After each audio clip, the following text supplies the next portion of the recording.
Assalamualaikum warahmatullahi wabarakatuh. Bismillahirrahmanirrahim. Rabbi shrah li sadri wa yassir li amri wahlul 'uqdatam min lisani yafqahu qawli. Allahumma shalli wa sallim wa barik ala sayyidina Maulana Muhammadin wa ala alihi wa sahbihi ajmain. Amma ba'du. Rasulullah pernah dahar, pernah makan.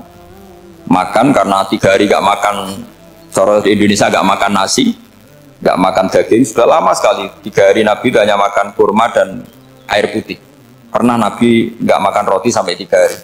Kalau Indonesia mungkin gak makan nasi. Di hari ketiga ada sahabat yang berbaik hati, Nabi disembelihkan kambing, dipotongkan kambing, Nabi disuruh dahar. Itu baru dahar setengah piring, Nabi berhenti. Ketika ditanya, setengah piring itu kan sudah kuat untuk sholat, untuk apa sudah kuat. Ditanya, ya Rasulullah kenapa berhenti? Bukankah engkau tidak makan ini 3 hari? Nabi menjawab, walatus alunna yauma idzin anin naim. Semua nikmat yang saya rasakan nanti ada pertanggungjawabannya. Makanya saya tidak ingin banyak-banyak. Wah, itu kalau diterapkan di sini nggak populer. Makanya saya tahu gayanya ngaji Quran itu nggak siap dengan konsep-konsep Quran ini.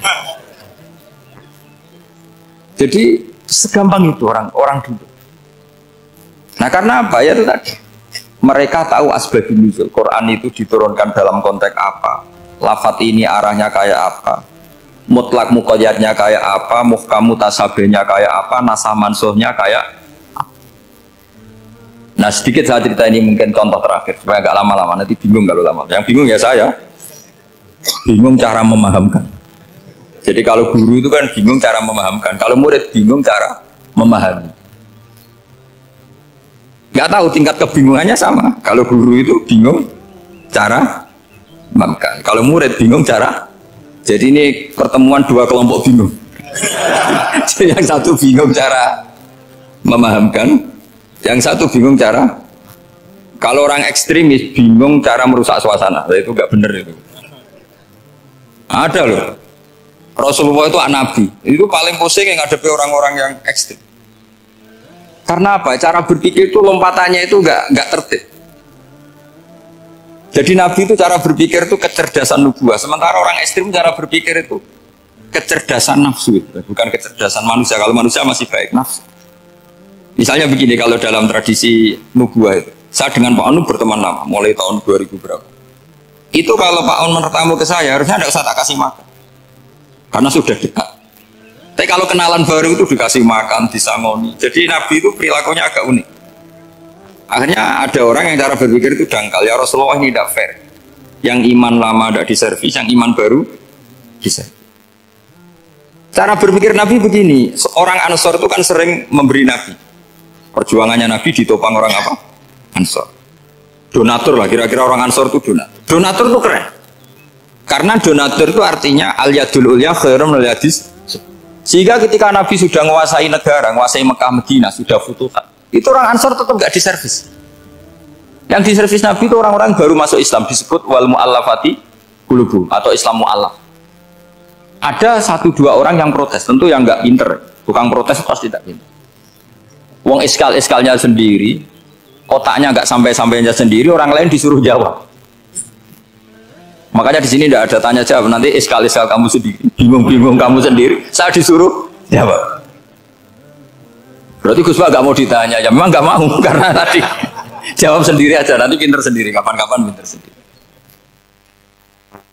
Akhirnya tanya begini, cara tanya gini, ya Rasulullah, ini nggak fair. Orang sudah Islam lama setelah negara terbuka milik Anda, setelah kita menang, setelah kita menguasai negara, tidak kamu servis. Sementara yang baru Islam kamu, Nabi itu bertanya senyum-senyum, rileks saja. Lama-lama tambah ekstrim pertanyaan. Kata Umar, ya Rasulullah saya beri izin untuk membunuh orang ini. Umar itu pikirannya karena mangkel loh Nabi. Nabi jangan. Kalau kamu bunuh nanti apa kata orang banyak? Inna Muhammad dan yaqtulu ashabah. Dikira Muhammad membunuh sahabatnya sendiri. Nabi masih mendengar, komplainnya masih mendengar. Lama-lama Nabi memberi penjelasan. Kamu ini orang Ansor. Kamu biasa memberi saya, memberi dana perjuangan. Memberi itu hebat.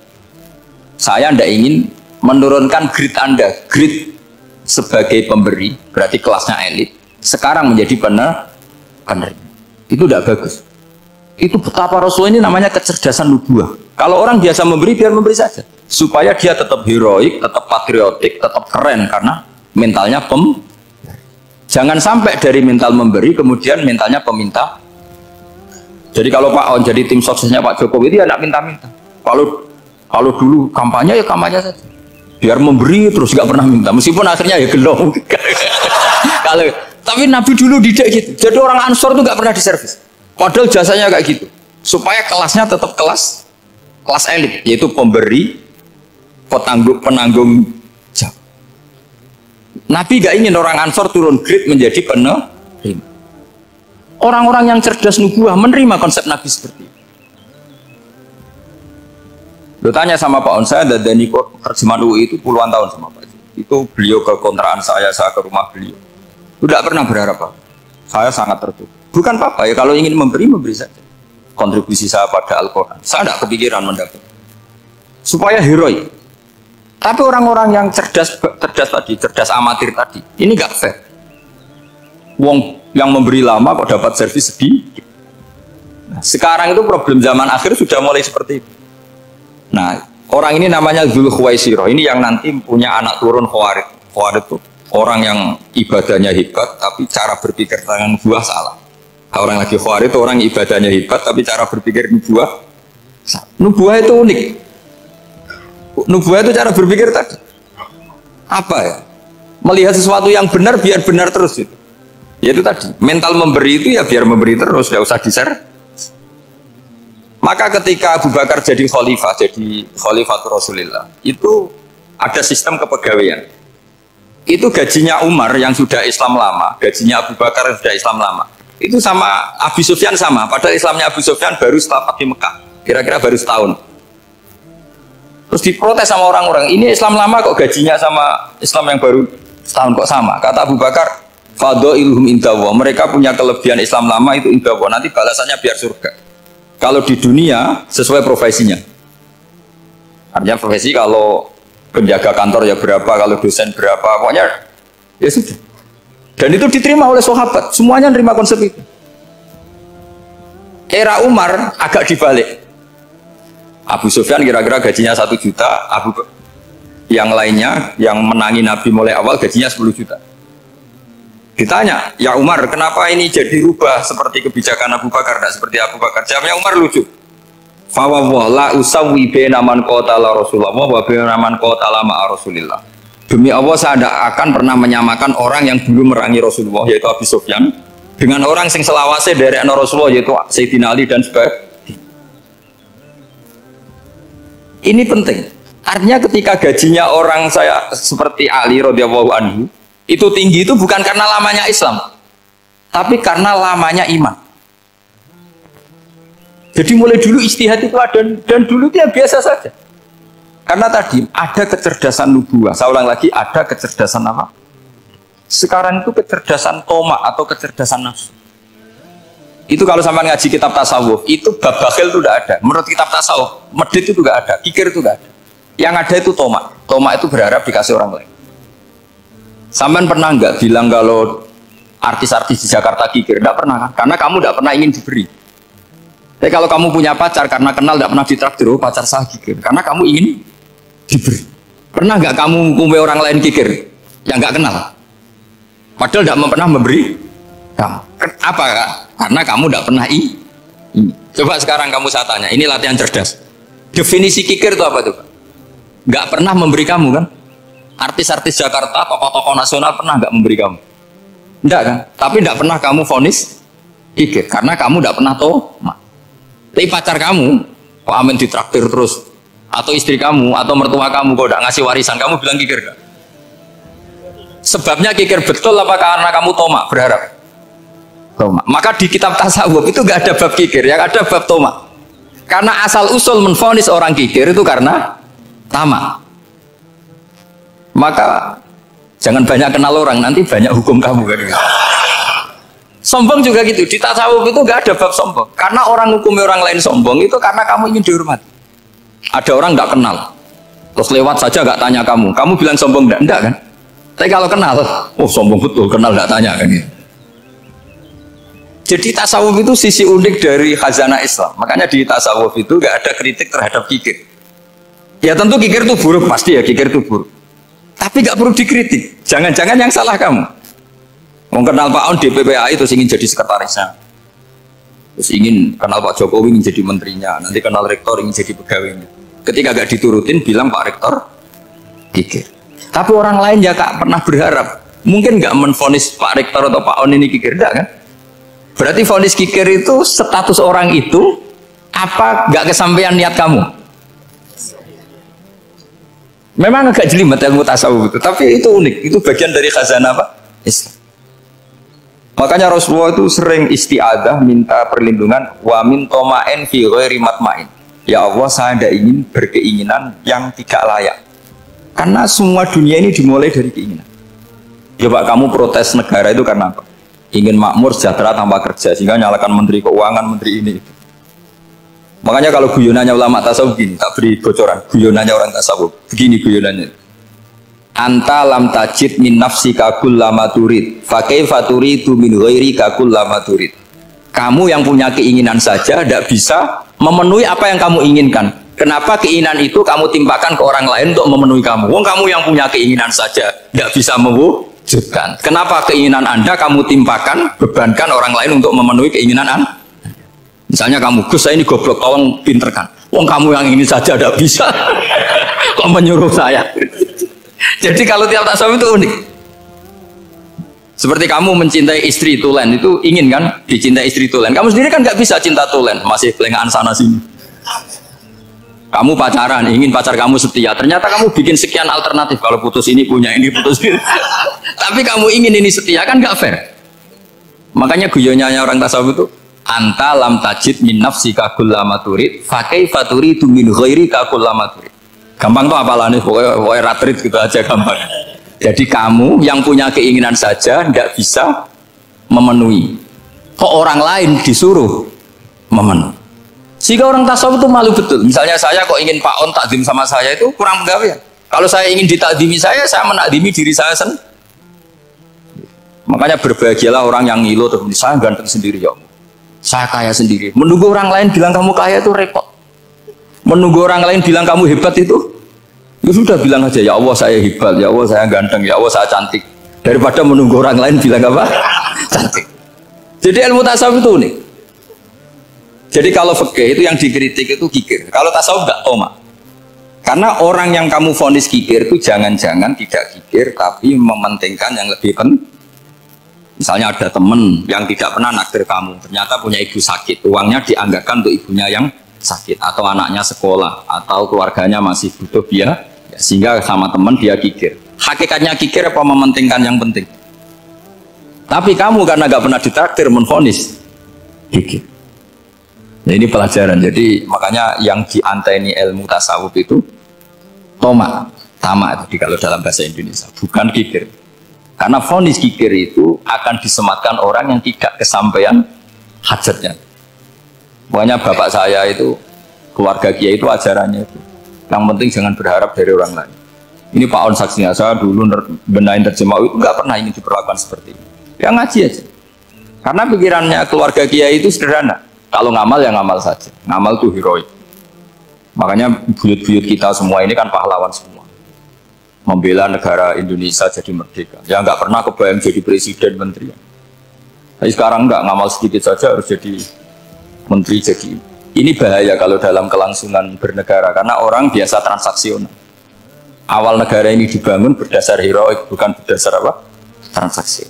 Tapi sekarang orang akan membiasakan itu. Apa-apa itu transaksional. Ini tidak bagus untuk kelangsungan bernegara.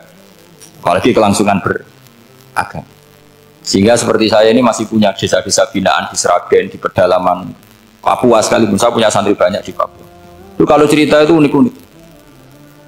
Itu mau Jumatan, itu nggak ada orang 40. Sudah datang setengah 12, itu datangnya 3 jam. Di situ mau ketemu santri 3. Semua, karena ya akhirnya mereka tanya gini Pak. Pertanyaannya itu lucu. Gus, boleh nggak Jumatan orang 3? Secara fikih Syafi'i kan harus orang 4. Boleh. Kemudian mereka tak bilang buat sholat duhur saja. Mereka nggak mau. Wong Jumat-Jumat kok duhur. Harinya kan Jumat, masa sholatnya? Sehingga kita yang jadi kiai akhirnya nyari fikul madzhabil arba. Nyari fikih madzhab 4. Ternyata Imam Malik membolehkan orang 6. Ada yang bilang 12. Yang penting keceluk jamun. Jamun itu kelompok. Kalau 3 kan belum keceluk apa? Belum disebut apa? Kelompok. Ini penting saya utarakan supaya kita berjuang itu bukan karena CV seperti ini kayak di Ulil Albab, masjidnya keren, kampus swasta tertua, terus termasuk nomor 1-2 di Indonesia. Oke, kita syukur dengan kebesaran UI. Tapi yang namanya dakwah itu menjadikan orang tidak tahu menjadi tahu, termasuk kepada desa-desa tertinggi. Sama. Yang namanya menteri itu pembantu presiden untuk memenuhi kebutuhan rakyat banyak. Sekarang misalnya menteri pertaniannya itu hebat, cerdas, tapi petani nggak mau nandur padi, mau apa itu? Coba yang membantu ketahanan pangan itu para petani mau nanam padi apa karena menteri pertanian? Karena petani mau nanam. Ya sudah GR saja, kita pembantu presiden semua. Karena ikut menyumbangkan ketahanan pangan. Tapi kamu kan nggak digaji, kita keren, ngamal tambah harap gaji. Ini penting supaya Anda itu nggak hati kecil gitu. Ikut menyumbang negara tanpa ingin dapat gaji. Keren nggak? Nah, itu nubuah. Apa? Nubuah. Orang Ansor itu seperti itu. Sehingga ketika Rasulullah wafat dan ada kompetisi kepemimpinan, itu orang Ansor gak ikut. Sudah kita makmum saja, silahkan dibagi di saking baiknya orang Ansor. Nah, makanya saya ulang lagi ya. Kecerdasan nubuah ini yang gak difahami orang Khawarij. Orang Khawarij cara berpikir yang kerja banyak harus dapat banyak. Sementara kecerdasan nubuah enggak, yang biasa memberi terus memberi saja biar derajatnya tetap al-yadul ulya. Bismillahirrahmanirrahim. Ini saya baca supaya dapat berkahnya ulama-ulama dulu karena ini dikarang oleh ulama yang dipakai rujukan seluruh dunia. Begini, qala Ibnu Taimiyah ma'rifatu sababin nuzuli yu'inu ala fahmil ayat. Jadi mengenali asbabun nuzul itu membantu memahami secara benar ayat itu. Karena tadi kalau ayat itu dipotong itu maknanya bisa kacau kayak tadi famastam ta'tum bihi minhunna fa'atuhunna ujurahun. Kalau diterjemah itu kan mendukung kawin mut'ah. Kalau terjemahnya saja perempuan siapa saja yang pernah kamu nikmati yang penting kamu bayar, itu kan aliran sesat dan menyesatkan. Itu konteks asbabun nuzul tidak seperti itu. Perempuan yang sudah menjadi istri kamu, seorang lagi perempuan yang sudah menjadi istri kamu, jika sudah kamu hubungan intim maka maharnya harus dibayar penuh. Tapi kalau belum hubungan intim maharnya hanya wajib separuh. Fanis suma farotum illa ayafuna au yafu alladhi biyadihi uqdatun nikah. Tapi tadi kalau di Indonesia gimana Gus? Ya, itu yang repotnya, maharnya itu tadi mau kena atasan dan apa? Bawahan. Wah kacau kalau di Indonesia. Sehingga kita bingung kalau dalam logika Arab kan gitu.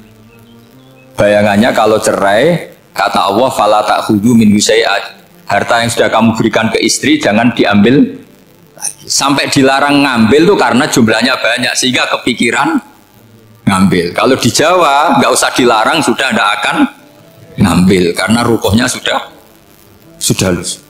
Itu susahnya baca Quran di Jawa ya. Karena dari awal maharnya terlalu apa? Kecil. Terus beliau Imam Suyuti termasuk di sini menyontohkan yang pasti salah kalau difahami yaitu tadi ayat apa itu fa'inama tuwallu fastamma wajib. Jadi beliau terus meringatkan betapa pentingnya mengenali asbabin nuzul. Karena asbabin nuzul itu gampang. Saya ulang lagi, asbabin nuzul itu gampang.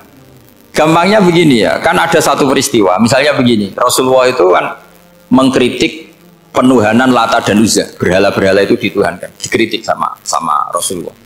Kemudian mereka begini, karena mereka biasa personifikasi Tuhan. Muhammad, kalau Tuhan itu tidak Lata Uzza dan itu terbuat dari batu, lalu Tuhan Anda itu dari apa?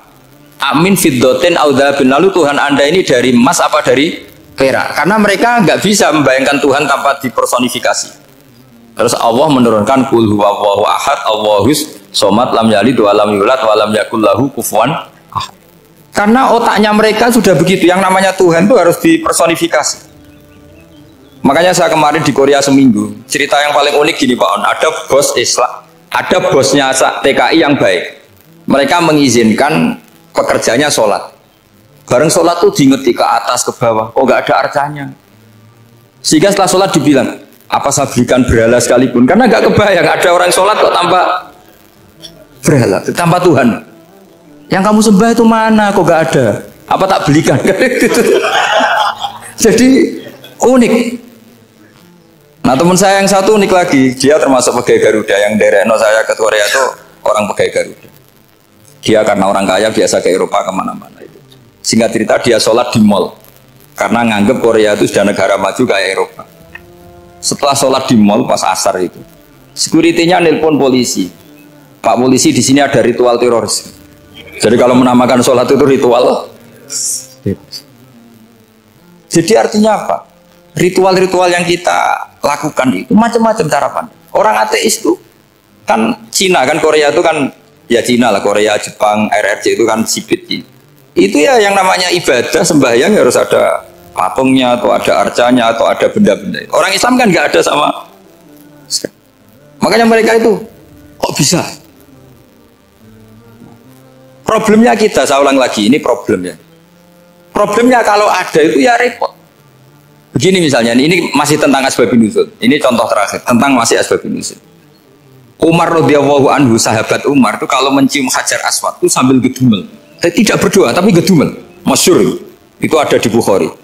Alim tu annaka hajarun la tadur wa la tanfa walau la anni ra'aitu rasulullah wa qabbalaka ma qabbaltuka. Saya tahu loh. Nyium Hajar Aswad dicium tapi sambil gedumel. Saya tahu loh kamu hanya batu, enggak mandoroti, enggak manfaati. Kamu jangan GR, saya cium itu jangan GR. Kalau saja saya tidak melihat Rasulullah mencium kamu, maka saya ada sudi nyium kamu. Dah gitu aja. Terus itu tiap nyium Hajar itu tidak doa. Kalau kamu kan nggak minta kaya, minta macam-macam. Kalau Umar malah gitu. Nah, kenapa demikian? Itu ada asbabun nuzulnya. Umar itu saksi sejarah. Ketika Rasulullah Fathi Mekah, Nabi kan tawaf terus mencium Hajar. Itu di belakang masih banyak orang kafir. Kebetulan Umar masih di sana. Sudah Islam Umar, tapi dia di belakang. Dengar orang-orang kafir, Muhammad itu tua aneh. Katanya melarang nyembah batu. Ternyata dia nyembah batu. Jadi Nabi nyium Hajar Aswad itu dikira nyembah. Katanya ngelarang nyembah batu, tapi dia kok nyembah batu. Karena Nabi mencium Hajar Aswad. Nah karena untuk menghilangkan stigmasi itu, Umar tiap nyium Hajar Aswad ngomong gitu. Ada kan ada sound system, mungkin jadi sound system. Supaya jelas bahwa penciuman ini bukan karena menyembah. Artinya mudah sekali kenapa Umar ngomong gitu, karena asbabun nuzulnya seperti itu. Coba kalau kamu udah tahu asbabun nuzul, Umar maksudnya gimana? Gak doa, gak apa kok malah ngomong gitu kan? Tapi kalau kamu tahu asbabun nuzul Umar itu yang mendengar komentar orang sama ketika kita tawaf itu kan 3 pertama kan kita lari-lari kecil. Itu ceritanya juga gitu. Rasulullah itu hidup di Medina, terus diterkenalkan miskin. Medina itu kota wabak, kota penyakit endemik. Dulu Medina, Yasrib itu kota endemik. Sehingga kata orang kafir-kafir Mekah, yaji ulihadal bait kaumun qad wahanat hum huma Yasrib. Nanti akan datang satu komunitas kaum yang sudah lemas karena kena penyakit apa? TBC dari apa? Yasrib. Nabi dengar itu makanya terus bilang ke para sahabat, tunjukkan kalau kamu kuat dengan cara lari 3 kali. Terus pakai pakaian yang kelihatan maco, yaitu yang dipakai lelaki-lelaki. Bahunya dikelihat. Nah, setelah Rasulullah wafat, Umar menggantikan beliau setelah Abu Bakar. Umar bilang gini, sebetulnya tawaf seperti ini, yaitu lari pertama 3 putaran pertama lari dan memperlihatkan pundak seakan-akan orang maco itu sudah nggak perlu, karena alasan itu sudah tidak ada. Tapi ini tinggalan Rasulullah, maka jangan rubah ya, tetap seperti ini. Akhirnya meskipun sudah tidak ada alasan tadi menjawab stigmasi orang kafir, tetap tawaf seperti itu. Jadi memang agama itu unik. Kadang kita harus tahu alasannya, tapi alasan itu kalau menjadi mahatul hukmi, pijakan hukum sah. Misalnya kamu terus bilang gini, ya berarti tawaf sekarang bebas, gak perlu seperti itu, kan alasan itu sudah ada. Nah di sini pentingnya riwayat. Riwayat itu begini, logikanya sudah nggak ada, tapi kaifiah itu, cara itu masih kita terus. Dan itu memang saya ulang lagi harus tahu asbabun nuzul. Saya beri contoh ya misalnya, wa idza darabtum fil ardi falaysa 'alaikum junahun an taqsuru minas shalah. Terus ayatnya di mana? In khiftum ayyaftinakumul ladzina kafaru. Jika kamu pergi dalam keadaan takut ditangkap orang kafir atau takut diculik orang kafir, maka kamu boleh mengqasar salat. Itu jelas ada ayat in khiftum ayyaftinakumul ladzina kafaru. Jika kamu takut diculik orang kafir.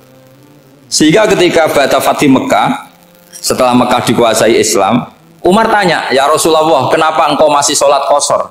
Bukankah kita sudah aman? Waqad qala ta'ala in khiftum ayyaftinakumul ladzina kafaru. Allah ngendikan boleh mengqasar itu kalau dalam kondisi takut. Waqad kunna fi amrin, sekarang kita sudah aman. Jawabannya Rasulullah itu unik. Ya Umar, hadihi shadaqatun faqbalu shadaqah. Ini sedekahnya Allah, bonus, sudah terima aja, enggak usah catatan-catatan gitu. Sehingga era Umar ya ada lagi yang tanya Umar begitu. Terus kata Umar, sa'altu dzalika Rasulullah sallallahu alaihi wasallam faqala hadhihi shadaqatu wa faqbalu shadaqah. Sudah ini bonus dari Allah, terima saja. Ini kan unik. Padahal kalau secara disiplin ilmu kan begini. Kamu boleh mengqasar salat kalau dalam bepergian dan dalam keadaan takut. Logika hukumnya kalau tidak takut tidak usah. Sama seperti begini. Kamu kalau pergi jauh seperti saya Pak On, itu ngosor sholat apa enggak ngosor kan? Alasannya kalau kosor itu, kalau pergi itu masyakot, repot. Sekarang pergi kita pakai Alphard, pakai Innova, bawa uang, disupirin, itu masyakot enggak? Enggak kan? Tetap boleh jamaah enggak? Boleh. Sebenarnya kamu jamaah itu karena pengetahuan hukum apa karena enak jamaah? Kalau alasannya masyakot, kan sekarang sudah ada, enggak repot. Ya sudah pakai hadis tadi, ini hadiah, terima saja. Jadi makanya agama itu riwayat. Tapi ada saja ulama yang agak balik loh. Agak balik gini, banyak juga ulama misalnya duwe gawe, ibunya sakit terus ribet jamak sholat. Kenapa? Ribet ngurmat ibu. Makanya ada saja kiai yang duwe gawe mantu itu terus jamak sholat, tapi jangan ikuti. Tapi ada saja karena alasannya jamak itu karena apa? Ribet. Ya ada saja, tapi ya jangan ditiru. Cuma saya ini cerita apa ya, analisis hukum itu memang agak-agak unik.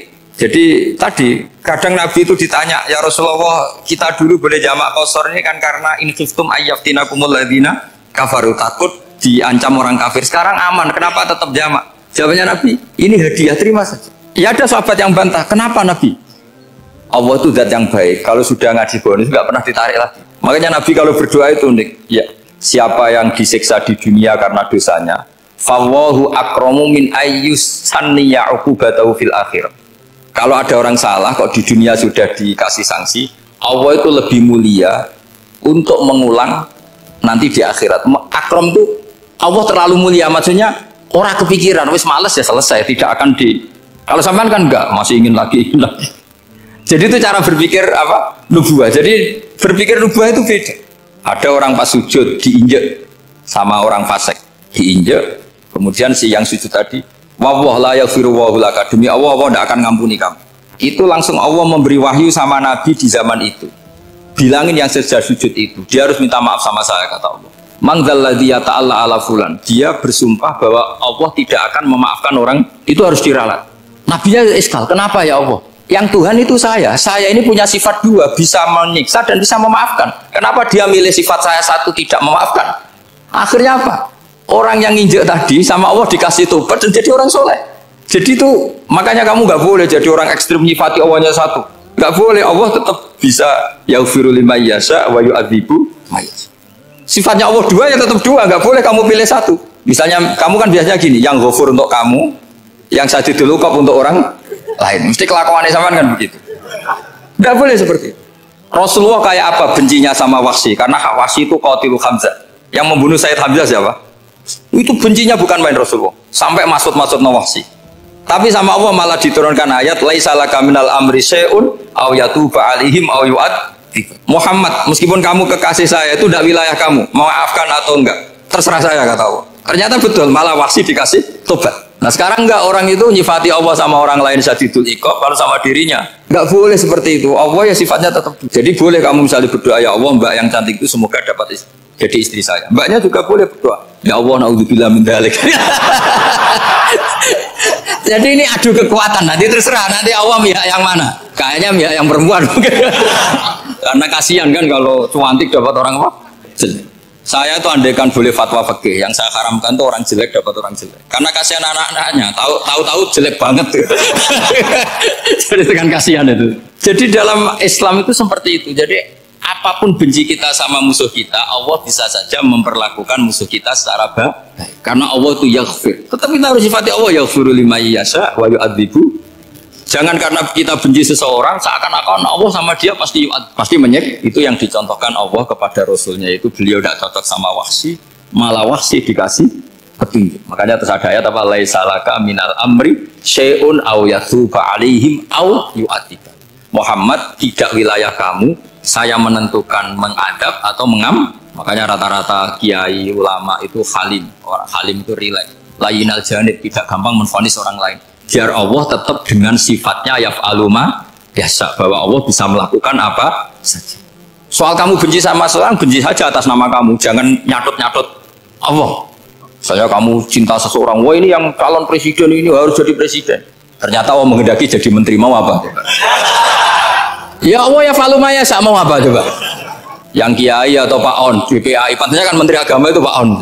Tapi kalau Pak yang takdir gitu mau apa, ya sudah Allah yaf'alu, santai aja. Itu rileksnya ahlul ilmi, ya sudah santai saja. Ini negaranya Allah, ini kerajaan Allah, ini buminya Allah, ya Allah biarin ya fahlu. Mas, jadi Tuhan Allah kamu yang repot. Jadi Tuhan itu Allah kamu yang repot. Ya Allah biar tetap ya fahlu mayasa. Allah boleh ya firili mayasa, udah tibu mayasa. Karena ilmu itu harus dikontrol, nggak boleh semua orang bilang qala Rasulullah Shallallahu Alaihi Wasallam, bisa hoax, bisa mencatut, bisa menjual. Nak muni kultu kan gak mandi, menurut saya kan gak mandi. Tapi kalau menurut Rasulullah Shallallahu Alaihi Wasallam kan mandi.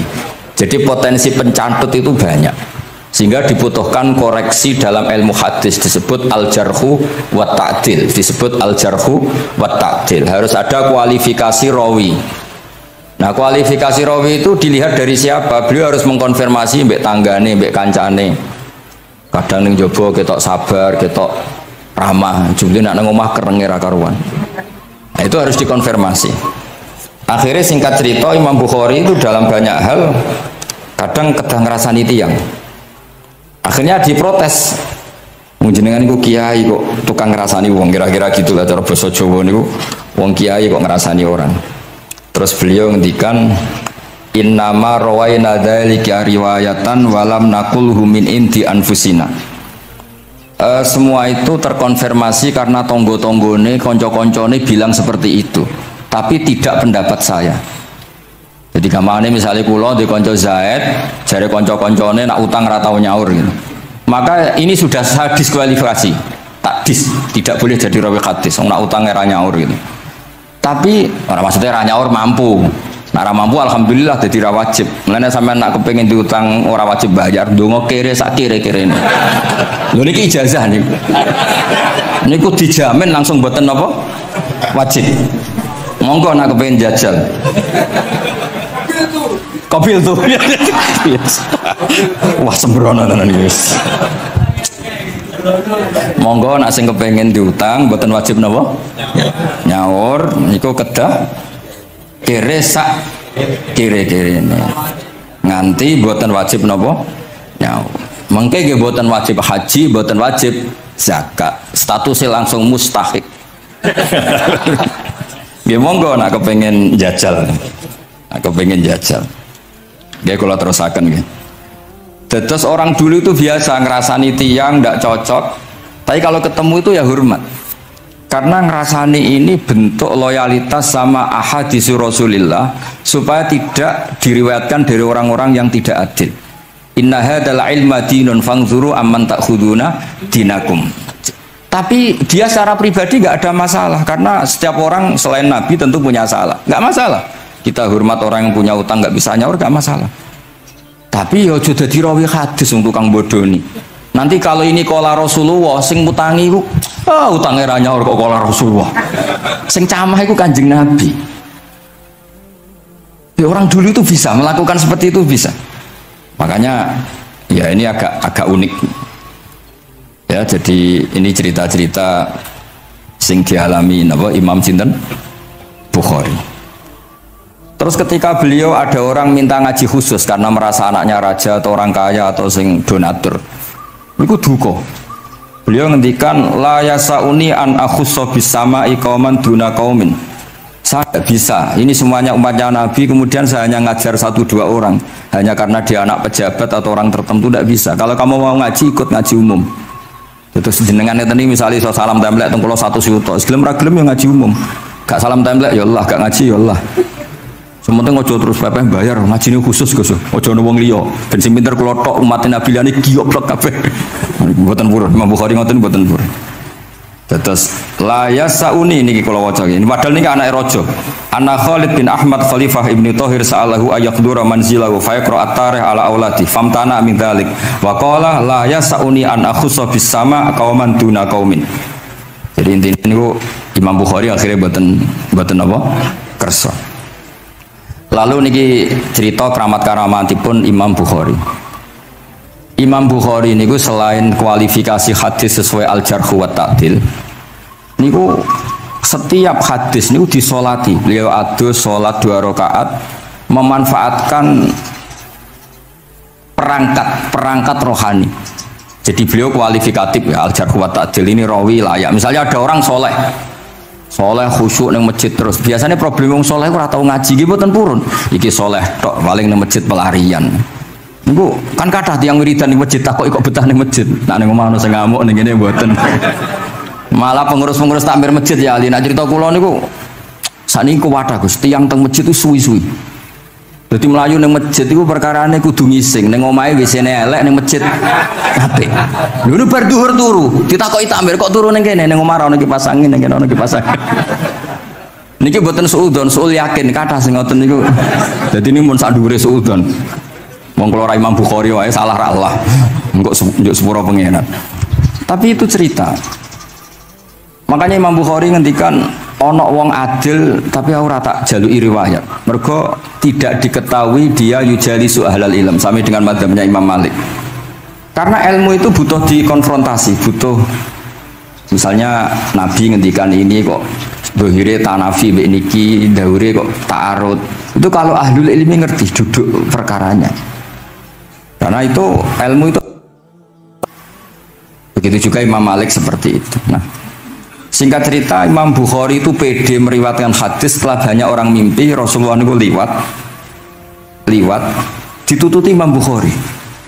Iku fawwah ma akhta aqdamahu qadamai Rasulullah sallallahu alaihi wasallam. Terus delamaan yang pernah diinjak Rasulullah niku mau tiak qadami Rasulullah sing nate diinjak qadami napa Rasulullah. Itu Imam Bukhari persis di situ.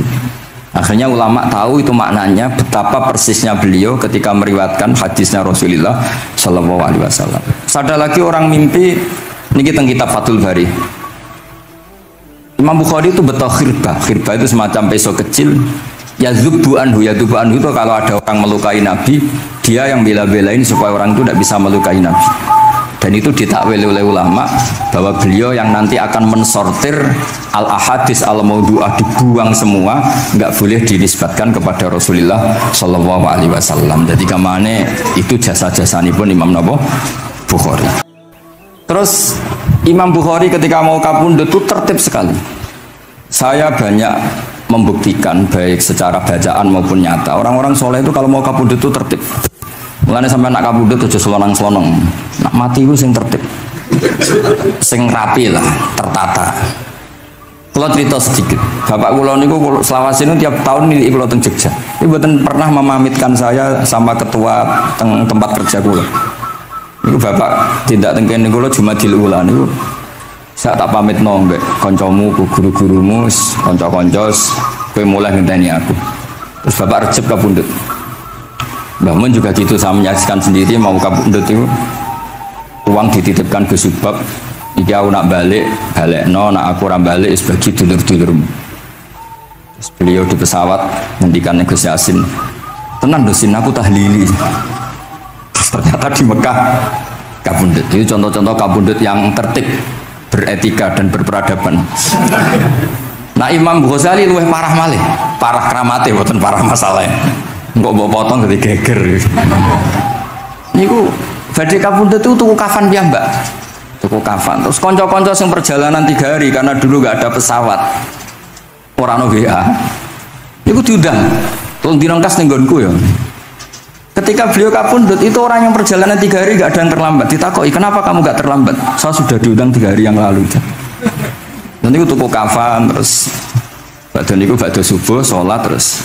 Ya mbak cara Jawa kayak agak selonjor terus adik itu celok ali ya bil kafni aku jupuk kafanku terus diambung terus beliau ngendikan ala ridho bil intikal ila malikil mulki pun kalau ridho pindah teng alami jenengan Gusti maksudnya kapundut ya terus kapundut jadi adik ya ribet tuku kafan ribet tuku saiki ya ono persiapan tapi gaya-gaya untuk kuburannya digawe terus gaya mergo larang kawasannya itu elit. Ini buatan keramat nih sembrono nih. Lah Imam Bukhari kayak ngoten badhe kapundhut tuh wali-wali angkatan beliau itu dipeni. Desane piyambake jenenge Khortanka, napa bacane Khortanak mboten ngerti. Pokoke kawasan Uzbek karena itu ejaan Soviet. Sauni-unimu lho waca Khortanka, cek Khortanak, cek apa ngono lho. Sing maca penting aja waca demaan karena tulisannya kok sik. Niku wali-wali ngipi ketemu Rasulullah teng pagar desa, teng pojok, teng pintu gerbang. Wali-wali tanya, "Ya Rasulullah, kenapa engkau di sini?" Antaziru Muhammad bin Ismail. Aku ngenteni Muhammad bin Ismail. Apa tak jak bareng. Terus wali-wali ini tangi krungu kabar Imam Bukhari kapundhut. Nama beliau kan Muhammad bin Ismail. Jadi akhirnya wali-wali ngerti. Jadi badhe kapundhut iku ditunggoni Rasulullah sallallahu alaihi wasallam. Kula waca nggih tak waca Arabe. Engko nak mboten paham nggih muni amin amin nggih. Mboten santai mawon sampean. Kula niki mumpung dadi wong saleh mergo nderekaken kersane Habib Bidin. Ya kadang saleh kadang ora, nek ora saleh ya istighfar wis gampang urusan mbek pangeran niku gampang. Ribet urusan mbek manusa. Wis yo sepuro iki kadang gremeng ya. Tapi ora usah kaget ya apike manusa kalah apik mbek pangeran. Pangeran wis Ghafur kok manusa kok Ghafur ketok ya ora lah wis biasa wae ngoten. Gampang urusan mbek pangeran ya. Ya cara kaidah fikih kan ngoten. Haqqullah mabniun alal musamaha. Urusan mbek pangeran iku gampang. Urusan mbek manusa ruwet ya. Sing dawuhe ali niku. Niku fakta apa pengalaman ya? Pengalaman apa fakta? Pengalaman. Niki kanca kula wali Ali Al-Habsyi. Nggih boten enten perkembangan mulih mbek kula ya ora jelas ya. Oke kalau waca ya. Akhbarona Muhammad bin Makki sami'tu Abdul Wahid bin Adam at-Tawasis yaqul ra'aitu an-nabiyya sallallahu alaihi wasallam fi naumi wa ma'ahu jama'atun min ashabi wa huwa waqifun fi mawdi'in fasallamtu alaihi faradda alayhi assalam faqultu ma wuqufuka huna ya Rasulullah qala antaziru Muhammad bin Ismail falamma kana ba'da ayamin balaghani mautuh fanadhartu fa idzan huwa qad mata fi sa'ah allati ra'aitu fiha an-nabiyya sallallahu alaihi wasallam. Monggo ya nak badhe kapundhut sing tertib ya. Habib Ali bin Utsman kabari Habib Bidin ya Ali Al-Habsyi ya Muhammad kondo-kondo sik dadi saged takziah nggih. Dadi niki mboten niki ditiru nggih monggo, mboten nggih sae kersane mboten nyaingi Imam Bukhari. Mana kula kadang salah iku ya istighfar, tapi kadang-kadang ya biasa. Nah aku bener terus ora koyo Imam Bukhari, dadi ben salah sithik-sithik ora ben salah ya tetep salah, sementing gelem istighfar, gelem nak menawa iku dadi tawadhuke kita semua. Tapi yang jelas niku kula suwun kitab ini kitab barokah karena para habaib, para wali semuanya pakai kitab napa? Bukhari. Wau sing didhawaken teng dongane Habib Abu Bakar Segaf Kutub Gresik bahwa ya Allah kita mendengar hadis-hadis yang diriwayatkan Imam Bukhari dan semuanya mengarahkan kita tambah mahabbah kita li taatika untuk taat kepada jenengan. Saya beri contoh satu ya, betapa hebatnya Rasulullah SAW untuk menjaga kenyamanan kita dengan Allah Ta'ala. Misalnya Sayyidul Istighfar yang tadi baru dibaca. Saya berkali-kali bilang be wong khusuk-khusuk sing berlebihan. Nah istighfar nangis koyo-koyo nasi pendekne mau dosa tok. Sale bar delok wong wedok ning pertolon nangis ora barbar. Oke itu bagus karena eling maksiate. Tapi seakan-akan sifati Allah yang ngasih dia maksiat dan hubungannya dengan Allah hanya ditegir maksiat. Padahal Allah tadi ngasih dia sholat subuh, ngasih dia sholat duhur, ketemu habaib hormat, ketemu kiai hormat. Reputasi Allah yang baik ini nggak dihitung. Si dihitung salah ini. Sehingga terus dia akhirnya sumpah Nak keterusan itu akhirnya rontok sama aja terus nol pokoknya. Tapi kalau Nabi ngajari kita tidak seperti itu. Sayyidul istighfar di antara kata-katanya tetap abu ulaka bi ni'matika alayya. Gusti apapun kulo niki makili kita loh ya, tidak makili Kanjeng Nabi. Tentu kalimat itu dari Rasulullah. Tapi anggap saja yang baca kita. Ini penting dalam ilmu hadis. Ya Allah, apapun salah saya, wau kalau teng terminal, teng nopo dolong itu oke, niku salah Gusti. Tapi kalau ditakdir gak nganti zina. Kanggo wong biasa-biasa ngene iki orang nganti zina iku top. Tapi aja terus delok terus iki cerita wae. Dadi delok istighfar tapi ra nganti zina, alhamdulillah. Bar delok tok ya istighfar tapi ra takok nomere alhamdulillah. Ora moto terus dikeloni ning kamar. Alhamdulillah. Artinya ada sisi nikmat lah. Wong rai pas-pasan wae kok saleh ngono, kan top kuwi. Ora top delok top ra nganti terus e lho. Dan Quran membenarkan model ngono iku, maksudnya membenarkan itu dimaklumi. Dimaklumi iku artinya yo kelas-kelas ngono iku ayate intas tanibu kabaira matun hauna anhu nukafir angkum sayatikum. Yo kelasnya lagi ngono. Tapi maksud saya kowe kudu eling sisi abu ulaka bi ni'matika alayya. Ya Allah kula delok kok ora zina ya ora takok nomor. Alhamdulillah Gusti jenengan tesih ngreksa kula. Tapi kok terus mbak abu ubi dambi, tapi apa Gusti kalau delok bareng nggih sepuro Gusti. Jadi artinya betapa Rasulullah itu ketika mengajari kita istighfar itu juga bersamaan dengan itu ikrar bahwa nikmat Allah aksar wa aksar, bahwa sisi nikmat Allah itu jauh lebih besar. Makanya di Quran itu tidak ada hanya perintah istighfar, fasabbih bihamdi rabbika wastaghfir, tetap ada bihamdi rabbik. Apapun kita ini masih masya Allah. Nah, barokahnya hadis-hadis seperti itu belum hadis solusi. Rasulullah mboten nate dosa, tapi selalu ngasih solusi wong dosa. Wa atbi'is sayyi'atal hasanata tampuha. Berarti bar wong wedok wayu sawangane kok dosa, golek rondo sing welek tuwek kei dhuwit. Mbah, wau kula badhe maksiat niki kafaroe. Engko amen didongakno kaya corona. Muga-muga panjang apa? Artinya itu buatan niki buatan mungkin nak kalau salah benci koreksi Habib Ali. Tapi Habib mau terlambat jadi sungkan pasti. Jadi niki cerita dari malah ikrar Habib Abu Bakar Segaf. Dawu-dawu Nabi itu menginspirasi kita. Belum masalah adamul kunuti wal yasi. Semua orang Islam seluruh dunia itu nggak ada yang putus asa. Meskipun ahlul ma'asi, ahlul kabair. Barokai hadis riwayat syafaati Rasulullah sallallahu alaihi wasallam. Coba kalau kita tidak dengar hadis syafaat, wong sing tahu dosa langsung fatalistik, sing tahu salah tahu fatalistik, sak donya iku ora ono sing wani iman. Perkarane kabeh gak ada salah. Tapi barokai syafaati Rasulullah sing diriwayatkan al-kutubus sittah, sing diriwayatkan kitab-kitab sing muktabar. Akhirnya wong wani iman. Senajan to salah wani iman. Engkau Arab syafaat Rasulullah sallallahu alaihi wasallam. Terus sing ra maca Bukhari soal tiap pidato sholawat salam kunjuk kanjeng Nabi Muhammad sallallahu alaihi wasallam. Engkang kita tenggo syafaate teng dina sing diarep-arep hubungane mbek Nabi dhewe jarang maca sholawat, sing penting nenggo syafaat. Wes ngono lah, sing penting ku ndadekno iman biwujudis syafaat.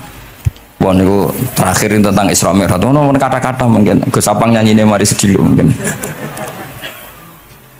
Nah, niki kitab Fathul Bari tentang Mi'raj niki kan tesih Isra Mi'raj. Dados nabi ku ya manusa ya kadang-kadang ya rondok cara boleh dibahasakan ya rondok ra ikhlas. Dibahasano hasud kok kasaran ya rapati ikhlas. Tapi ora ikhlase nabi niku barokah. Riyen kita tahu pertama wajib sholat ku 50. Nabi Ibrahim di langit ke-6, kila 7. Kalau ora roh persise urutane mergo riwayate beda-beda, semene 6 ora semene 7. Mengko ya ora roh dhewe pokoke nek 6 ya 7. Coba entah kula. Akhirnya Nabi Ibrahim jenenge capek. Apa mat diceluk wong pancen bahaya. Jika sholat 50 rakaat. Mendel Nabi Ibrahim ora biasa bantah. Bareng tok Nabi Musa bantah. Apa mat 50? Dene asline bantah iku ora kok perkara piye. Asline iku gak krana sak kita mboten. Rodok ngeprekno lah cara Jawa. Piye mat 50? Umatku sing gagah-gagah ra kuat temene umatem. Dadi asline iku yo ora sak kita. Mulane kula rapati utang jasa asline di bab ini karena asline itu terusane inna ummataka la tutiku dzalik. Umatmu ra kuat. Wong Bani Israil umatku sing gandengan gagah-gagah ra kuat meneh umatmu. Padahal kita ya nyatane ra kuat tenan, tapi alhamdulillah lah. Singkat cerita terus rodok terjadi debat kecil. Kanjeng Nabi karena ahsanan nasi khalqau wa khuluqa. Nurut mawon. Matur teng pangeran Gusti khafif anni. Sampai pangeran disudo 5 berarti itu saya pinten? Matur nang Nabi Musa iki abot papat 5. Njaluk ringanan nah. Sampai akhirnya ping 9. Ping 9 berarti 5 ping 9 kalong pinten? 45. Dan ini sakjane Nabi Musa saya 5 lah cek njaluk nah keringanan. Waduh anak sido. Niku pun ra sidono wajib salat. Tapi pertanyaannya lah, apa ada merat jebule ratuk apa kan gitu. Itu jasanya Nabi Musa. Baru kayak protes nih, seket jadi minten gangsa. Tapi itu sisi Nabi Musa. Tapi kalau ini cerita tentang riwayat ini tentang Fathul Bari, kalau waca mawon. Ketika Nabi Musa di langit ketiga atau keempat, ini kan dilangkai kanjeng Nabi. Dilangkai itu nangis. Nangis itu nangis, ya nangis protes. Ditakoki wae malaikat Jibril, kenapa kayak nangis? Grutu itu gak adil iki, cah wingi kok ngangkai makomku. Grutu wae. Akhire Kanjeng Nabi takok, niku sinten? Iku Musa, nembe napa? Ya nembe grutu. Sing digrutoni sinten? Pangeran. Lah terus pangeran gak piye-piye, gak wis biasa aja. Mboten niku lho mboten gawe-gawe, nek ora percaya sampean waca dhewe kitabe. Kok eja sithik-sithik. Terus nggak kena apa? Ya mergo sampean luweh enom tapi nglangkai makome, rada ra trimo lah. Marahe tabayun kan cara saiki tabayun dikonfirmasi.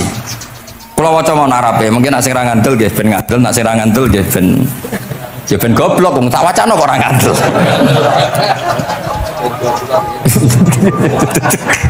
Dari ali. Kalau waca mau narape, niki top tenan nih, wis romerat tenan nih. Teng kitab kulon halaman 613 juz itu. Jadi sampean sakit ngecek malih. Misalnya beda halaman nggih. Apa ya? Bab ya, babnya ya di bab. Bismillahirrahmanirrahim. Niki jelas sampean jarang maca iki. Apa ora tahu ya? Jarang ora tahu parah deh. Parah gak nate. Ini konco kulo mulai alit ini teng sarang. Jadi kulo niku de konco Habib Zen, konco mulai alit. Alhamdulillah nganti tuwa ora ono perkembangan ya tetep konco maksudnya. Ya sudah dadi kiai, nak masalah materi sudah tambah juga ya. Umat ya tambah akeh, tapi hubungan akrabe tetep sepawancet. Sambil ketemu ya pikirane ngopi, rokok. Nah kulo sono perkembangan ya gak rokok ya termasuk. Tapi kalau cara fatwane Mbah Nafek salah. Rokok cara kowe apa, misalnya ke darani haram, kue sing salah. Ning dinggon barang haram dobong. Aduh, kelar. Mboten nate menang. Iki seksine niki. Nah, kula debat mbek Mbak Nafek. Lah iya rokok iku haram, mulane dobong. Kowe nek rokok sitok terus mbok yakini haram, rak berarti jek ana terus barang haram. Tapi nek tak rokok kan tak ilangi. Berarti aku ngilangi haram. Mbah atau menang panjenengan. Ya, Bapak Nafek. Nah, kalau skala tua nurut mawon. Ini alhamdulillah niki majelis kalau senang sangat ditunggoni para habaib saged akan kersane Habibiddin. Kula nggih ra ngrasa paling bener wong dikongkon mawon. Tapi kelirune insyaallah ora nganti 1%, 0,sekian persen pantes-pantes. Ya kudu kudu ngono. Kula waos nggih. Bismillahirrahmanirrahim. Ketika Nabi Musa ya kesalib Nabi Muhammad SAW niku nangis. Terus lam azunna ahadan yurfa'u alaiya. Saya itu tidak pernah mengira ada orang diangkat meninggi saya. Gak terima lah. Terus mergo napa? Yasumu banu Israil anni akramu ala Allah. Umatku kadung yakin nak saya ini yang terbaik kok dilangkai wong ku piye. Kayak kula misale sedarani wong alim alamah terus jebule keliru kalah mbek amang kan yo isin. Dari berwi amang putune Nabi mboten isin kula ora kalah mboten isin. Wis mboten yakin mboten isin. Enggak temu hal. Apa isin kalah ya ora apa-apa. Tapi ini kan jaga imet kan. Misalnya kula tengkeling terus Ali terus Wong ndek kanca ya gini, ini cerita lucu tenan, ini kisah nyata. Jenenge Kiai Izzuddin Buntet itu top-top kiai di era itu. Dia santri ini tiang Cirebon asli Jakarta. Jenenge Budi. Ini koncone aku tak sebut jenenge wong cerita lucu. Dia itu bangga dengan kiainya karena orang Jakarta. Umur kok angger kiai mbek Kiai Izzuddin ku nyucuk. Bangga deh, mergo kiai ini ra ono sing ngalahno. Kabeh kiai sak kawasan kono iku nyucuk. Suatu saat ana pengajian ngaturi Mbah Mun, ya Mbah Maimun Zubair. Kiai Izzuddin nate mondok sarang. Bareng wonten Mbah Mun Kiai Izzuddin nyucuk. Niku bocah niku teng tingkat 2. Aduh kiai ku keok. Enggak terima.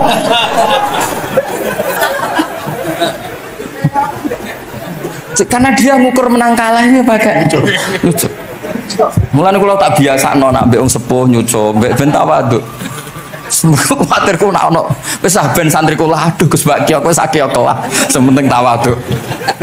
Lho akhirnya cah niki niku badhe niku pamit boyong mondok teng sarang. Karena dia tidak ingin punya kiai yang nyucuk. Oleh punya aduh kiaiku keok. Niku kiai dia diceritani guyu ra barbar. Yus, dia aku kalah. Lagi Nabi Musa itu ya Nabi ya manusia. Bareng Nabi Muhammad ngelangkai makome, ya Allah lam azunna anna hadan yurfa'u aliyah. Gue sampean maca yurfa'u bo yarfa'u wis boleh. Sauni-unimu lah. Sementing aja yurafi'u aja yarfa'u.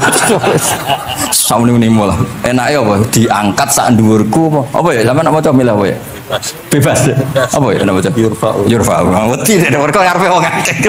Sakake kula maksudnya nak.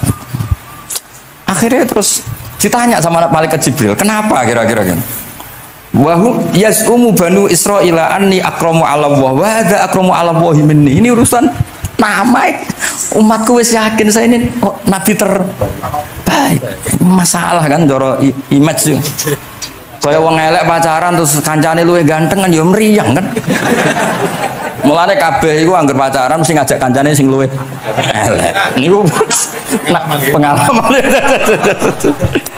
Masalah kan. Kaya ustaz, nang kiai apa kiai ning desa-desa moh ngajak kancane sing luwih alim, masalah ya. Golek penderek sing wis ora apa-apa lah kira-kira. Kula termasuk ndek nyali, ngaji ngajak ya amang ngedal ngalim. Kula termasuk kiai ndek nyali. Bon. Walau kana hadza wahdah hana aliyah. Maksudnya nak aku kalah mbek Nabi Muhammad wis gak apa-apa lah, secara pribadi aku kalah gak apa-apa. Oke. Pancen iki sing dipilih aku kalah gak apa-apa. Walakin ma'ahu ummatuhu wa hum afdhalul umam indallah. Lho nak antar ketua kalah aku ora masalah oke lah. Lho tekan sak umatku yo kalah, dadi gak trimo. Dadi wong ra trimo iku yo oleh sithik-sithik tapi Nabi Musa wae ora trimo. Terus walakin ma'ahu ummatuhu wa hum afdhalul umam indallah. Jadi sampean-sampean iki itu orang yang digugat Nabi Musa. Monggo di Fatihai kersane mboten gugat. Jadi nak pas kalah mbek Nabi Muhammad itu mohon ikhlas ya, tapi bareng kalah mbek antar umat kalah niku gak trimo. Walakin ma'ahu ummatu wa hum afdhalul umam indallah. Dan iki sing lucu qala Jibril hadza Musa wa may yu'atibu kanjeng Nabi tanglet wa may yu'atibu terus sing digumami sapa sing digremi sapa qala yu'atibu rabbahu fika. Lho niki kula maca lho. Kok nak kurang marem tak seksine ya amang tak kon maca. Yu'atibu rabbahu fika. Qultu wa yarfa'u sautahu ala rabbi ning ngarepe pangeran ya wani pahpoh ngono gamane cara Jawa iku. Qala innallaha qad arafa lahu khiddatas pangeran biasa. Nek ngomong ya rada keras ngene dadi pangeran is biasa maklumi. Wa fi riwayatin innahu ya'rifu dzalika minhu. Allah kenal banget. Ini jenis wong protes iku wis kenal banget. Terus, nah ini terus mulai analisis ulama. Qala ulama lam yakun buka Musa hasadan ma'adzallah fa innal hasad fi dzalikal alam manzu'an ahadil mu'minin fa kaifa biman istafahu wa ta'ala bal kana asafan ala ma fatahu minal ajri alladhi yataratta bil arfud. Ini kan analisis walhasil hakikatnya Nabi Musa mboten hasud tapi ya serapati siap kalah wae dan niku ya normal wae wong manusa. Semoga nak sampean ra siap kalah mbek kula nggih saged maos Bukhari, saged maos Fathul Bari. Nah, misalnya kepeksa ya eling salah aja eling bener. Tapi sampean kok nentang Qur'ane nak salah ditulis itu, nak bener ditulis 10. Mulane kalau nak salah ya kira-kira cek duwe 9 lah. Bagi 10 dikurangi pinten? setunggal. Tapi buatan penting lah. Yang penting niki kula cerita, kula seneng buatan krono ngrasa paling bener buatan sakedere akan kersane Habibidin, para habaib, para kiai. Kula posisi makmur diminta. Kula suwun niki nambahaken mahabbah kita tentang Rasulullah sallallahu alaihi wasallam. Apalagi tadi saya minta ijazah Habibidin karena dapat ijazah dari Habib Salim itu.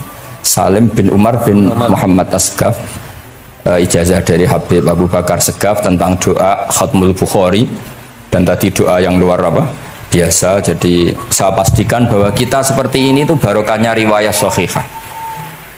Andaikan kita ngikuti riwayat misalnya murtakibul kabirah itu kafir, orang melakukan dosa itu kafir, kayak apa umat Islam akan habis, karena semuanya yang pernah salah akan merasa kafir dan merasa repot. Ini barokah ahadisus syafa'ah, barokahnya yes, pokoknya akhirnya semuanya punya harapan nanti ketemu Allah itu untuk syafaat. Barokah itu harapan, mereka tetap jaga iman, jaga kebaikan-kebaikannya, enak menowo, semua itu bisa menghapus kesalahan. Jadi agama ini selalu datang bawa solusi. Oke, semua manusia kulubani Adam khotoun, semua potensi salah.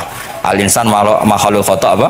Tapi Nabi ngasih solusinya. Wa'at bi'is sayyi'atal hasanata tamhuha. Atau kalau di Quran innal hasanat uzibnas sayyi'at. Dan ini membantu kita, menguatkan kita. Bahkan ada beberapa riwayat yang mangqala lewat dakhalal jannah, terus macam-macam lah, wa in zana wa in sarqa macam. Bukan pernah kita tidak pernah mensyariatkan hal-hal yang buruk, pasti tidak pernah.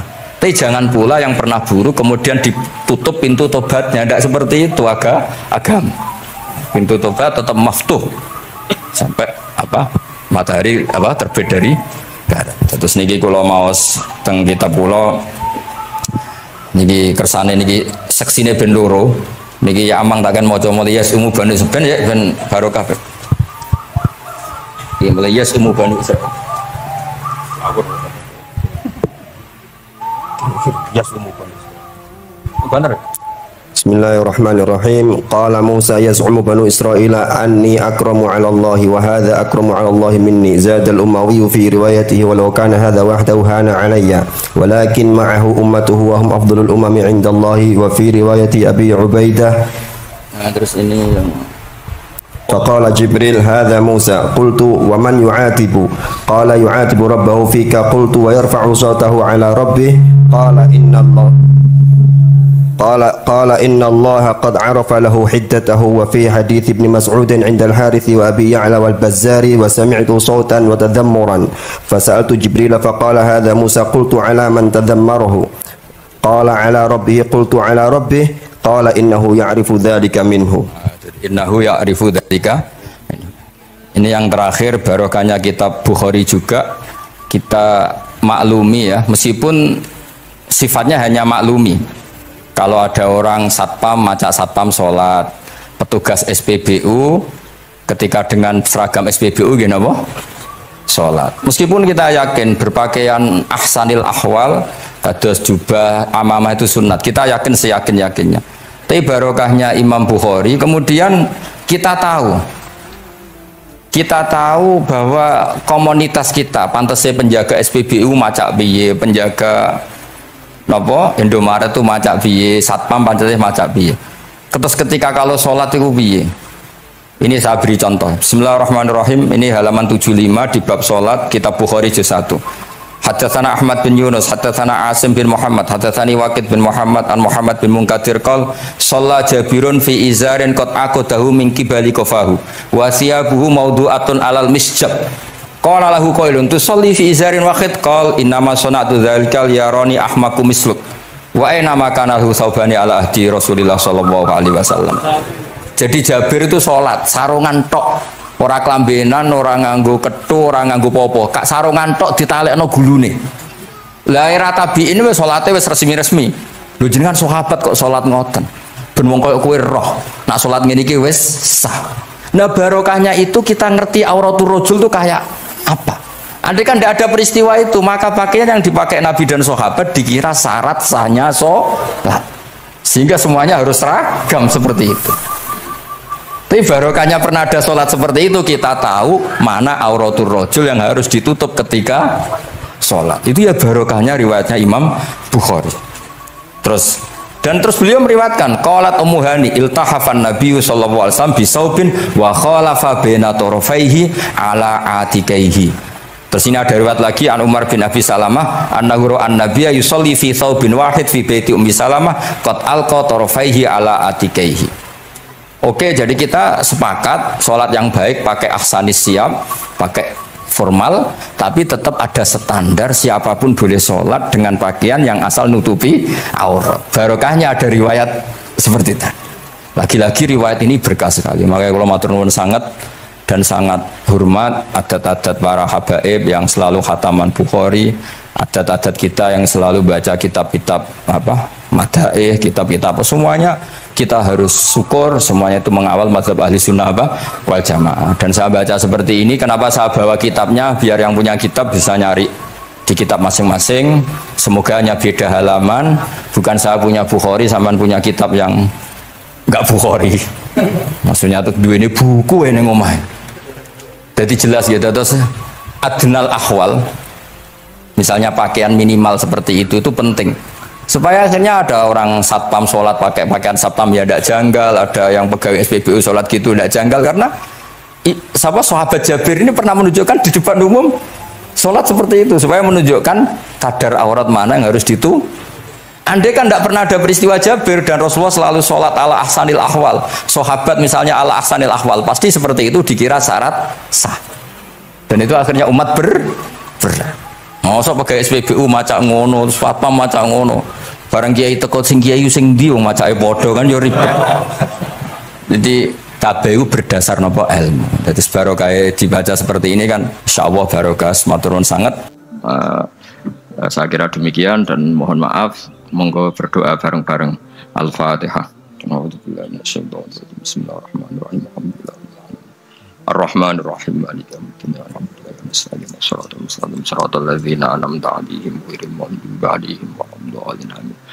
Bismillahirrahmanirrahim. Nahmaduka ya wali ya hamid wa salli wa sallim wa barik ala sayyidina Muhammad wa ala alihi wa barik wa sallam asma'in wa salli ala anbiya'ika rusulika asma'in Allahumma ij'alna ya wa ahla baldatina aminina mutma'innina alladziina la khaufun 'alaihim wa la hum yahzanun waj'alna salimin wa ghanimin mu'afin min kulli bala'id dunyal akhirah waj'al ya Allah salamatan yusla biha kitabukal karim wa salamatan ya Allah nazkuruka katsiran fi sholatina wa siyamina ya Allah wa taj'alana ya Allah mimman ya'buduka mimman yarjuka mimman yakhafuk Allahumma ya ij'al hadhil baldatan thayyibatan mubarakah baldatun thayyibatun wa ghafur bi haqqi tatabi alaika wa na'maika ya Allah wa nahnu nasku ilaika ya Allah du'fana ya Allah wa qillata hilatina fa'adrikna ya Allah daiman wa fi kulli hal bi alaika wa na'maika hatta nakuna ya wa salimin mu'afin min kulli bala'id dunyal akhirah Rabbana atina fid dunya hasanah fil akhirati hasanah wa qina adzabannar sallallahu alaihi wa sallam Muhammad sallallahu alaihi wa sallam subhana rabbika rabbil izzati amma yasifun.